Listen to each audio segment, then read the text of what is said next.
السلام عليكم ورحمة الله وبركاته. حياكم الله جميعا في برنامجكم الجديد الغرفة الخضراء المعروفة باللغة الإنجليزية ب The Green Room. في هذا البرنامج إن شاء الله سنتحدث عن قضايا فلسفية بمنظور ديني، ويشرفني بحضور الشيخ العلم من حماة العقيدة الإسلامية من مواجهات فلسفية، الشيخ عبد الله العجيري. كيف حالك يا شيخ؟ مرحبا وسهلا. كيف كانت رحلتك إن شاء الله؟ جيدة؟ الحمد لله. الشيخ العجيري شيخ ومهندس، حصل على بكالوريوس في أصول الدين في جامعة الإمام، وحصل أيضا على بكالوريوس آخر في الهندسة في الحاسب الآلي كذلك في الهندسة، وألف كتبا، فألف كتاب اسمه ميليشيا الإلحاد وزخرف القول، وكتب أخرى. طبعا إن شاء الله يكون رابط في الديسكريبشن بوكس بأسماء كتب الناس إن شاء الله. فشيخ، نبدأ بالحديث. قال النبي صلى الله عليه وسلم في حديث: لتتبعن سنن من كان قبلكم شبرا شبرا ذراعا بذراع حتى إذا دخلوا جحر ضب اتبعتموهم.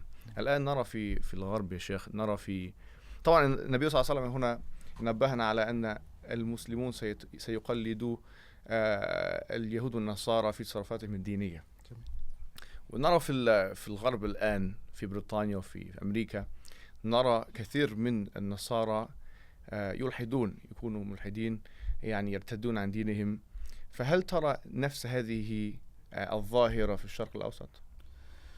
جميل جدا. بالنسبة يعني الحديث اللي ذكرت عن النبي صلى الله عليه وسلم، أعتقد أن هذا أحد دلائل صدق نبوة النبي صلى الله عليه وسلم، لأن هذه التجليات والمظاهر اللي تنبأ النبي صلى الله عليه وسلم بوقوعها في الأمة، يعني نحن نشاهد فعلا وقوعها على مستويات متعددة. يعني يمثل حالة التطرف المتعلقة بها ما يتعلق بأن يختاروا نفس الخيار الذي اختاره بعض أهل الكتاب الموجود في المجتمعات الغربية للإلحاد، فيلحدون. هذه مثل حالات المتطرفة. وما دون ذلك، يعني أحد كبريات الإشكاليات اللي أعتقد أن نواجهها في المجتمعات العربية والمجتمعات الإسلامية عموما هو نوع من أنواع الرضوخ لهيمنة النمو الثقافي الغربي، بحيث أن كثير من أبناء المسلمين صارت عنده قابلية شديدة وكبيرة جدا لإعادة ترتيب المنظومة الدينية العقدية الفقهية الشرعية الإسلامية لتتوافق مع معطيات النموذج الحضاري الغربي، ممثلا بالذات فيما يتعلق بالمزاج الليبرالي المتسيد على العالم اليوم.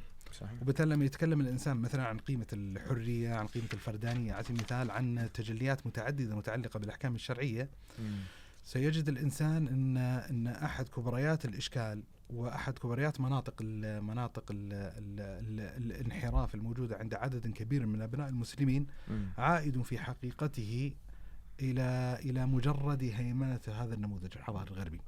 فنعم، في تطرفات أزعم أنها موجودة وحاضر في المجتمعات العربية للأسف فيما يتعلق بالتطرفات المتعلقة بأن يلحد الإنسان، لكن كذلك الإشكاليات اللي أوسع حضورا ودائرة داخل إطار المجتمعات العربية الإسلامية، أن هنالك نوع من أنواع الشعور بالمعرة لجملة من المحكمات وجملة من الثوابت الشرعية. وإذا فتش الإنسان عن مبررات هذا الشعور بأن هذه الأحكام تمثل عارا ينبغي أن ينزه الإسلام عنه، تكتشف أن المسألة ليست عائدة لمحاولة تنقية التراث من حيث هو تراث، وإنما هو نوع من أنواع الرضوخ لضغط قيم أجنبية مباينة للتراث الشرعي والتراث الإسلامي، فيحصل عنده نوع من أنواع الاستجابة لتلك المعطيات بسبب ضمور مثلا قيمة الانقياد، قيمة الخضوع، قيمة التعظيم، قيمة التسليم لنصوص الشرعية. وبالتالي يعني هل هذه الإشكالية حاضرة وموجودة يعني على هذه المستويات المتعددة؟ أنا أزعم نعم أنها إشكالية موجودة بطبيعة الحال. سبحان الله. يعني ممكن نقول أن الفترة التي جاءت من بعد الاستعمار، يعني طبعا الاستعمار الغربي، وفي هذا الاستعمار تشربت العرب من أيديولوجيات الغرب، ومن ضمنها طبعا ذكرتها يعني الليبرالية، ومن أجلها يعني كثير من العرب ينظرون إلى أنفسهم بنظرة دونية، وينظرون إلى السيد الغربي العبقري يعني الذكي بنظرة يعني كأنهم يريدون أن يقلدوهم كما جاء في الحديث. فما علاج ذلك يا شيخ؟ والله هو الجزء من التوصيف اللي ذكرته صحيح، أظن لحقبة تاريخية معينة، يعني بمعنى أن لما حصل الاستعمار وحصلت الهزيمة والنكسة العربية، طرح أحد أكبر الأسئلة اللي طرحت داخل إطار المجتمعات العربية سؤال لماذا تأخر المسلمون وتقدم غيرهم. هذا سؤال كان حاضر. فأحد أكبر الإجابات الإشكالية في التعاطي مع هذا السؤال أن أحد المسببات الكبرى لتحقق النهضة في المجتمعات الغربية أن اختارت خيار العلمنة على سبيل المثال والعلمانية، مبدأ مباعدة الدين وفصل ما يتعلق بالحياة عن الدين، بما يستوجب منا نحن كمسلمين كذلك إذا أردنا أن نلحق بركب الحضارة نتخلى عن القيم الشرعية، نتخلى عن القيم الإسلامية. فهذا مثلا أحد المعطيات الأساسية المتعلقة. ولذا مثلا عنونت أحد الكتب المعبرة ليس عن هذه الإشكالية بس إن مستحضرة هذا الإشكال إلى حد ما، كتاب مشهور جدا في تاريخ الحالة الفكرية العربية لأربرت حوراني اسمه النهضة العربية أو نهضة الفكر العربي في عصر الليبرالية، هذا هو العنوان، في عصر الليبرالية. واللي يقرأ في الكتاب يجد فعلا أن كبريات أو كبرى الشخصيات المؤثرة في المشهد العربي في ذلك السياق الزمني عقب يعني أو أثناء وعقيب ما يتعلق بمرحلة الاستعمار الغربي للمجتمعات العربية كانت متأثرة لحد كبير بكثير من القيم الحضارية الغربية في ذلك الزمن. لكن زي ما ذكرت في بداية الجواب أن ترى بالنسبة إلي هذه الحالة تمثل نوعا من أنواع الحقبة التاريخية الماضية أكثر من التعبير عن اللحظة الآنية. الآن يتكلم الإنسان عن سطوة تأثير ما يتعلق بشبكات التواصل الاجتماعي، ما يتعلق باليوتيوب، الإنترنت المفتوح، نتفليكس، يعني أنا أزعم هوليوود، أنا أزعم أن هذه المنصات أكثر اختراقا للمشهد العربي وأكثر تغييرا للعقول والنفوس والأرواح من مثل هذه المعطيات. يعني عامة الإشكاليات اللي أظن تعصف بكثير من القواعد الشبابية لما يفتش الإنسان في المنصات اللي تشربوا من خلالها مثل هذه المعطيات الفكرية لن يجد إلى حد لا بأس به أن الإشكالية عائدة إلى المطالعة، إلى قضية القراءة، إلى المتابعة الفكرية، المتابعة الثقافية، بقدر ما هو تلقى لون من ألوان الفكر، لون من ألوان الثقافة ممزوجة بقيم الإمتاع عبر منصات الإعلام الجديد. ولذا أحد اللي أزعم وهي أحد الإشكاليات اللي يعاني منها على الأقل في المستوى العربي فيما يتعلق بالشأن الدعوي أن يمثل هذا الفضاء أحد النقاط العمياء بالنسبة للخطاب الدعوي الشرعي. يعني أن هنالك نوع من أنواع التحفظ المشيخي مثلا من إدراك على وجه التفصيل ما يجري عبر تلك المنصات، وبالتالي ما عندنا ذلك الوعي التام بحزمة الأفكار مفصلة اللي تسرب للأجيال القادمة، وبالتالي بطبيعة الحال سيكون عندنا إشكالية في تحقيق طبيعة العلاج المطلوب لمعالجة هذه الوضعية. طبعا اسمح لي أنا قاعد أسطر يمين وشمال، أنا حتى نسيت إيش تحت السؤال كان يعني. فلا يعني قصدت أن يظهر لي أن يوجد في عند كثير من العرب عندهم عقدة يعني نقصية. أيوة فيه هذا بطبيعة الحال يبدو لنا إشكالية يعني حاضرة. طبعا أكبر وهم حاصل عند كثير من الشباب توهم أن المجتمع الغربي أو الرجل الأبيض هو الذي يصح له المحاضرة والمخاطب فيما يتعلق بالمجال الأخلاقي مثلا، هو المعيار الذي يتحدث في ضوء معتقداته وأفكاره قيم حقوق الإنسان مثلا. تجد كثير من المعارضات الموجودة لمحكمات الشريعة إذا فتش الإنسان عنها يجد أنه يقول لك مثلا الشاب أن هذه معارضة لقيم حقوق الإنسان. لمفتش الإنسان في طبيعة تلك القيم ومن رسم ملامحها ومن رسم خارطتها سيجد أنها ليست هي في النهاية تمثل نوع من أنواع التوافق الإنساني البشري، وأن المجتمع الدولي حقيقة هو اللي عبر عن هذه القيم وجعلها هي معيار الحقوق سلبا وإيجابا بقدر ما هي الحقوق التي فرضت من قبل مجتمعات وأريد للعالم كله أن ينساق في ضوئها. ليس بطبيعة الحال المقصود الحين اللي هو مناقضة مفصل ما يتعلق بهذه الحقوق أن كل واحد فيها أمر باطل، لا بطبيعة الحال جزء لا بأس به منها يمثل نوع من أنواع المجال الخلقي المشترك إنسانيا من فطرة الله عز وجل الأصل نؤمن بها. لكن هنالك كذلك حزمة من ما يدعى أن مجال الحقوق على سبيل المثال إنما رسم ملامحها الطرف المقابل.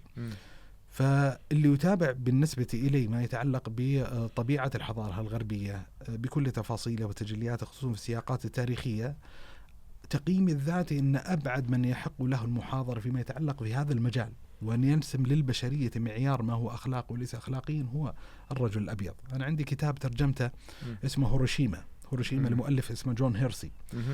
الكتاب باختصار شديد إن ان يتحدث الصحفي الامريكي هذا بعد ذهابه لليابان بعد 8 أشهر من كارثة إلقاء القنبلة الذرية على اليابانيين، يتكلم عن الفظائع التي شاهدها مما يتعلق بالآثار والتداعيات اللي ترتبت على إلقاء هذه القنبلة. مجالات الطرافة طبعا تعلق في الكتاب أن زار أولئك اليابانيين الستة اللي حكى تجربتهم في الكتاب بعد 40 سنة تقريبا، حكى أشياء فظيعة جدا. حكيت في مقدمة ترجمتي لهذا الكتاب جزءا يعني من سياق تاريخي يريد أن أسرب للقارئ المتلقي أن ترى حلقة هيروشيما أو إلقاء القنبلة الذرية أن يمثل حلقة واحدة في مسلسل الإرعاب الغربي للمجتمعات العالمية، وأن يعني حلقة الإجرام الغربي ممتدة يعني في التاريخ الماضي كما هي ممتدة في التاريخ الآني. ويعني خلينا أختصر يعني الجواب ولا الكلام في هذه النقطة سيطول. تشارلز داروين عندها عبارة لما يعني في مذكراتي في رحلة البيغل ذكر عبارة صراحة معبرة، وهو من بني القوم، يعني يختصر كما يقال تاريخ المجتمع الغربي في تعاطيه مع الشعوب والأمم الأخرى. قال: حيثما خطت خطوات الرجل الأبيض لحق أهل السكان الأصليين الموت. يعني أينما ذهب الرجل الأبيض فإن السكان الأصليين سيلحقهم الفناء والموت. واللي يقرأ في تفاصيل ما يتعلق بالمشهد التاريخي، ما يتعلق بالهنود الحمر على سبيل المثال في أمريكا الشمالية، وقص نماذج يعني تاريخية تالية بعد ذلك، يدرك مصداقية مثل هذا الإطلاق ومصداقية مثل هذه العبارة.